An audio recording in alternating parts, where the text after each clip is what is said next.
Французское национальное агентство по безопасности лекарственных средств и товаров медицинского назначения оштрафовало 11 фармацевтических компаний на 8 миллионов евро за несоблюдение законодательства, направленного на предотвращение дефицита лекарств. В ведомстве заявили, что в прошлом году было зарегистрировано 5000 случаев дефицита, что на 30% больше, чем в предыдущем году. Согласно принятому не так давно закону, фармацевтические компании обязаны иметь в своем распоряжении двухмесячные, а в некоторых случаях четырехмесячные запасы лекарств, которые представляют высокий терапевтический интерес.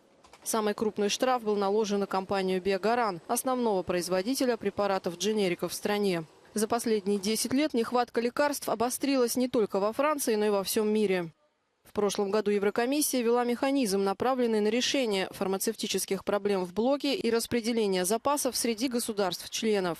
Эта мера не является юридически обязательной.